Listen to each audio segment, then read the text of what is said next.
নমস্কার, কেমন আছেন সবাই? মাম্পির নতুন একটি ব্লগে আপনাদের স্বাগত জানাই।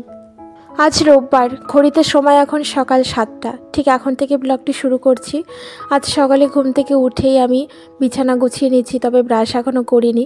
আসলে গতকালকে না আমার একটু জ্বর ফিল হচ্ছিল, ঠান্ডা একটু লেগেছে আর কি, সর্দি কাশি, সেই কারণেই হয়তো। তাই আজকে আর এত বরফ ঠান্ডা জলে না হাত দিলাম না, জলটা একটু গরম করতে বসালাম। ততক্ষণে ভাবলাম যে এদিকে আমি কাজগুলো গুছিয়ে নিই। তো চলুন, বিছানা গোছানো প্রায় কমপ্লিট হয়ে গেছে, এবার বিছানাটা একটু ঝেড়ে নিই। 3-4টে দিন হলো রোদের দেখা পাওয়াই যায় না, খুব ঠান্ডা পড়েছে। আর এত ঠান্ডা বাতাস যে গা থেকে না চাদর, উলিকোটের নাইটি বলুন আর সোয়েটার কোনোটাই যেন খোলা যাচ্ছে না। তো হয়ে গেছে আমার ঘরটা ঝাড়া, এখন বাবুর ঘরটা একটু ঝেড়ে নিলাম।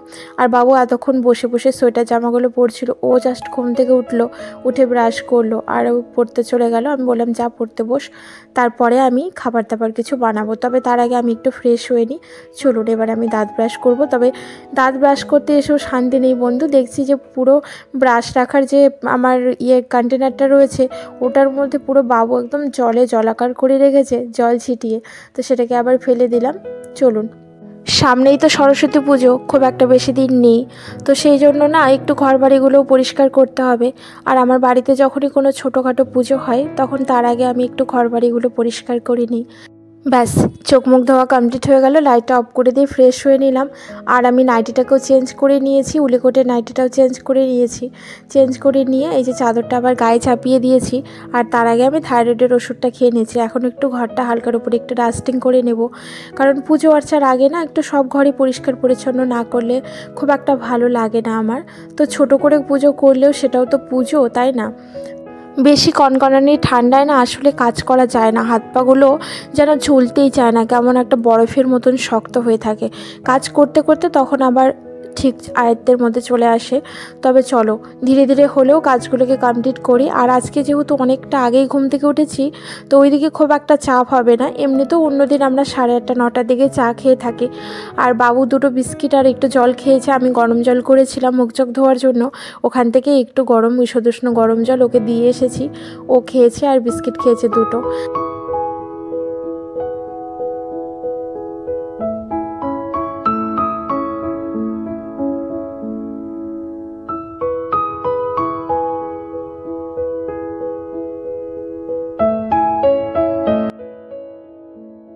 আমার টি টেবিলটাও একটু ভালো করে মুছে নিলাম, ফ্লাওয়ার ভাসগুলো, তারপরে ফ্লাওয়ারগুলোকে সবগুলোকেই ভালো করে মুছলাম। আর এখন লাইট স্ট্যান্ডটাও বাদ দেবো না, এটাকেই মুছে নিই। চলুন, তো মোছা কমপ্লিট হয়ে গেল। এবার এই যে সুইচ বোর্ড, তারপরে তোমার দরজা, এগুলোকেও মুছবো। তবে দরজাটা জানেন তো, যদি 2-3 দিন পর পর না মুছি তাহলে বড্ড ধুলো পড়ে থাকে, যেহেতু খুব ডার্ক ব্রাউন কালার, দেখতে বড্ড বাজে লাগে। আর আমার জানেন তো এই যে কর্পূরদানিটা, এটা না শুধু লাইটটাই জ্বলছে, জানি না ভেতরের ওই মোটরটা খারাপ হয়ে গেছে, কর্পূরটা কিছুতেই মেল্ট হচ্ছে না। তো ভাবছি আর একটা অর্ডার দেব অনলাইনে, বা এমনি এটা যদি ঠিক করতে পারি তাহলে ঠিক করে আনবো। তো নিচের ঘরে এসেছি, আর তার আগে একটু হাত পা ধুয়ে নিয়েছি, যেহেতু ডাস্টিংয়ের কাজ করলাম। আর বাবুর জন্য একটুখানি হরলিক্স বানিয়ে নিয়েছি, আর আমার জন্য কড়া লিকারের চা। বাবু না এখন হরলিক্স একদম খেতে চায় না, বড় হয়ে গেছে। তবে পরীক্ষা চলছে তো মাঝে মাঝে ওকে আমি বলি একটুখানি খা। তবে দুধের প্যাকেট কয়দিন আগে কিনে এনেছি, সেই দুধ ছিল, তো ওই দুধটা দিয়ে গুলিয়ে দিলাম না ওকে, একটু পাউডার দুধ দিয়ে আর গরম জল দিয়ে গুলিয়ে দিলাম। তো চলুন, এবার মা আর ছেলে মিলে বিস্কিট দিয়ে ও হরলিক্স খাবে আর আমি চাটা খেয়ে নিই। আর আমার হাজব্যান্ড একটু বাজারের দিকে বেরিয়েছে, সকালবেলা চা খেয়েছে, চা খেয়ে বাজারে বেরিয়ে গেছে। রবিবারে একটু গুছিয়ে বাজার করতে হয়, তো একটু সময় সাপেক্ষ। টপ বিস্কিট আবার কালকে এনেছে। টপ বিস্কিট এত বেশি খাচ্ছি যে কি বলবো বন্ধু, জানো তো, প্রায় প্রত্যেক দিনে খাওয়া হয়ে যাচ্ছে। ভাবছি খাবো না, কিন্তু কিছুতেই আর মানে মনটাকে মানাতে পারছি না। তো এবার না আমি এই যে রান্না করব, তো দেখছি পাঁচফোড়নটা আমার শেষ হয়ে গেছে কন্টেনারে। তো পাঁচফোড়নটা একটু ছেলে তারপর কন্টেনারে ঢুকিয়ে রাখবো। দেখবেন প্যাকেটের পাঁচফোড়ন হলেও অনেক সময় কিন্তু পাঁচফোড়নে একটু ধুলো ধুলো মতো থাকে। আর আমি দেখছি ইদানিং জেকের এই ফোড়নটাতে খুব বেশি ধুলো পরিমাণে, মানে ধুলোটা বেশি থাকছে। তো ওই জন্য একটু ভালো করে ছেড়ে নিলাম ছাঁকনিতে, তারপরে এই যে রেখে দিলাম। এবার আমি সবজিটাকে বসাবো। আর আজকে জানেন তো ওই শীষ পালংয়ের ডাঁটা, তারপরে শিম, বেগুন, আলু, এইগুলো দিয়ে একটা ঝাল করবো আর কি সর্ষে পোস্ত দিয়ে। তো এই সবজিটা আমি কালকে রাত্রিবেলায় কেটে কুটে ভালো করে পরিষ্কার করে রেখেছিলাম, কারণ জানি রবিবারে অনেক দেরি হয়ে যাবে, ঘুম থেকে উঠতেও দেরি হবে আর কাজকর্ম করতেও দেরি হবে। তবে আজকে আমি ঘুম থেকে একদমই তাড়াতাড়ি ঘুম থেকে উঠে গেছি আর কি। তো চলুন রান্না করব। আর সবার প্রথমে আমি এই যে একটু টমেটোর চাটনি করে নিচ্ছি। চাটনিটা প্রথমে করলে কি হয় বলেন তো, বেশ ভালো হয় আর কি, ওই নুন ঝাল আর কি থাকে না আর কি অতটা। তো এদিকে ভাতটাও চাপিয়ে দিয়েছিলাম, ভাতটাও হওয়ার মধ্যে, আর এদিকে চাটনিটাও হচ্ছে। ভাতটাকে এবার একটু উপর দিয়ে দিই। প্রত্যেক দিন চাটনি করলে তো বাবুর খুব ভালো, বাবু খেতে ভালোই বাসে আর আমার হাজব্যান্ডও ভালোবাসে। তবে আমার মিষ্টি জিনিস খুব একটা প্রিয় না, আমার ঝাল ঝাল খেতেই বেশি ভালো লাগে। আর আমার প্রত্যেক দিন চাটনি করাতেও ভীষণ আলস্য। তা আমি যখন চাটনি বানাই তখন একটু বেশি পরিমাণে বানিয়ে রাখি, যেন 3-4 দিন হয়ে যায়। তো এই যে আমি চাটনি বানানোর জন্য একটুখানি 5 ফোড়ন শুকনো খোলায় একটু টেলে নিয়েছি, টেলে ঠান্ডা করে আমার এই হাম্বল দিস্তাটার মধ্যে একটু গুঁড়িয়ে নিলাম। আর এদিকে চাটনিটা বসিয়ে দিয়েছিলাম, মানে টমেটোটা। আর টমেটোটা খুব সুন্দর দেখুন সেদ্ধ হয়ে গেছে, একদম নরম হয়ে গেছে। তো আমি আবার খুন্তিটা দিয়ে ভালো করে একটুখানি ম্যাশ করে দিলাম। আর এবারে পরিমাণ মতন একটু চিনি অ্যাড করব। তবে বেশিরভাগ সময় না আমি গুড় দিয়ে চাটনি করি, জানেন তো। চিনির থেকে কিন্তু গুড় খাওয়া স্বাস্থ্যের জন্য খুব ভালো। চিনি আসলে একদমই ভালো না, বলতে পারেন যে একটা পয়জনের মতন চিনি আমাদের শরীরের জন্য। চিনি যত না খাওয়া যায় ততই ভালো। তবে ওই যে আমরা টেস্টের জন্য অনেক সময় খেয়ে থাকি আর লাগেও অনেক সময়। তো চলুন এবার ভাজা মশলাটা, চাটনিটা হয়ে গেছে, তো গ্যাসটাকে অফ করে তারপরে ভাজা মশলাটা অ্যাড করে একটুখানি স্ট্যান্ডিং টাইমে রেখেছিলাম।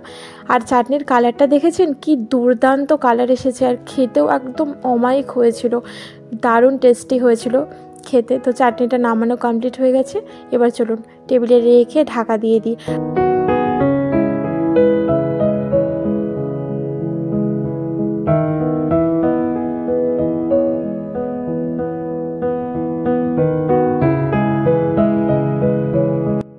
আজ ব্রেকফাস্টের জন্য আর কিছুই বানালাম না।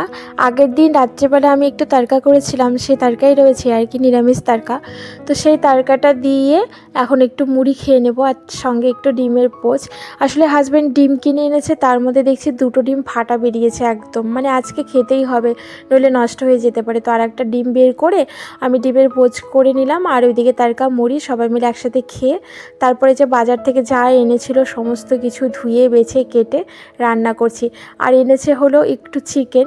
তবে চিকেনটা আমি এখানে একদম গোটা মশলা রান্না করছি, সব কিছু ছিঁড়ে ছিঁড়ে দিয়ে তো বসিয়ে দিয়েছি। আর ওইদিকে আমার শীষ পালং, মানে পালংয়ের ডাঁটা, বেগুন, শিম দিয়ে যে ঝালটা, সেটাও আমার রেডি হয়ে গেছে। বন্ধ করে দিয়েছি গ্যাস। তো যতক্ষণে মাংসটা হচ্ছে ততক্ষণে এদিকে হাতের কাজগুলো সেরে নিই। এই যে সোফাটাকে একটু ঝেড়ে ভালো করে পরিষ্কার করে পেতে দিলাম টান টান করে। রান্না কমপ্লিট, আমি গ্যাস বন্ধ করে দিয়েছি। এবার চলুন কাউন্টার টপটা একটু ভালো করে মুছে নিই। মুছে নেব বলতে ডিপ ক্লিন করব না, প্রত্যেক দিনই প্রায় বলে থাকি যে একটু হালকা করে মুছে নিই। তবে রাত্রেবেলা আমি একদম পুরো কিচেনটাকে ডিপ ক্লিন করি। আর আজকে কি রান্না করেছি না করেছি চলুন আপনাদের সাথে শেয়ার করি। তো রান্নাবাড়ি কমপ্লিট আমার। কি কি রান্না করেছি একবার দেখাই। এই হলো ভাত,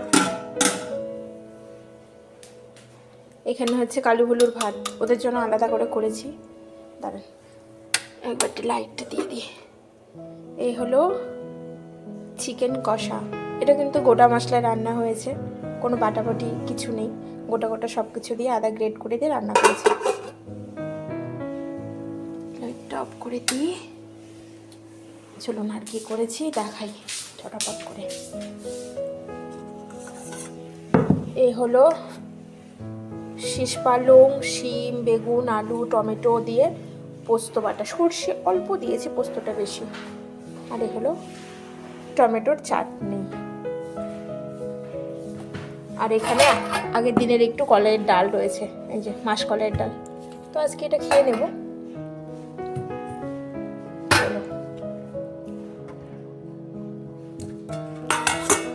আর এখানে একটু আটা মেখে রেখেছি রাতের জন্য, রাত্রিবেলা দেখি কিছু একটা করা যাবে।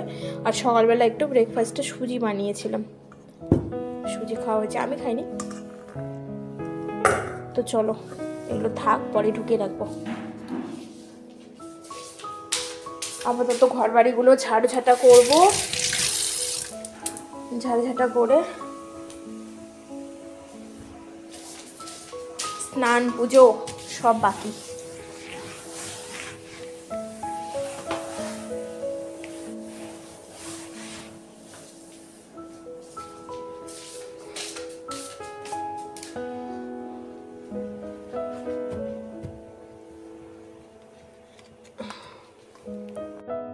আর জানেন তো, রান্নাবাড়ির পরে প্রত্যেক দিন আমার যে রান্নাঘর মোছার যে পোছাগুলো থাকে সেগুলোকে আমি সার্ফ দিয়ে কেচে তারপরে শুকিয়ে রাখি বা কড়াইয়ের ওপরে দিয়ে রাখি। কড়াইয়ের তরকারির গরমে কিন্তু পোছাটা একদম শুকিয়ে যায়।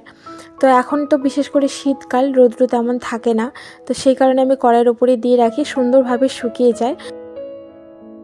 রান্নাঘরের টাওয়ালগুলো যদি আমরা প্রত্যেক দিন না কেচে দিই তাহলে দেখবেন মাছি মশার উপদ্রবটা বেশি হয়। আমি এটা ভীষণভাবে লক্ষ্য করেছি, সেই জন্য আমি প্রত্যেক দিন সার্ফ দিয়ে মুছে ধুয়ে একদম পরিষ্কার করে রাখি। তো নিচের ঘরগুলো ঝাড়ু দিয়েছি কাজকর্ম শেষে। ওপরে ঘরে এসে জলটা গরম করতে দিয়ে এবার ওপরে ঘরগুলো ঝাড়ু দিয়ে নেব। তবে সিঁড়িটাও আজকে পুরোটা ঝাড়ু দেব, মানে নিচেরটুকু তো দিই, এবার ছাদের ওপর থেকে পুরো সিঁড়িটা আমি ঝাড়ু দিয়ে নেব। কেন কি সিঁড়িতে না ওই দেখছি বেশ বালু বালুর মতন একটু নোংরা হয়েছে, হয়তো উপর থেকে পড়েছে, হাওয়া হচ্ছে তো সেই জন্য।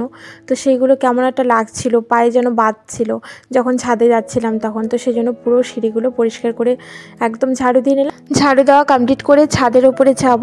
বেশ খানিকটা জামা কাপড় আগের দিনে ছিল সেগুলোকেও আমি দিয়ে এসেছিলাম, তো ওইগুলো শুকিয়ে একদম ঝরঝরা হয়ে গেছে। তবে এখন জানেন তো, দেখছি রোদের ছটা বেশ ভালোই বেরিয়েছে, মানে হালকা একটু রৌদ্র উঠেছে।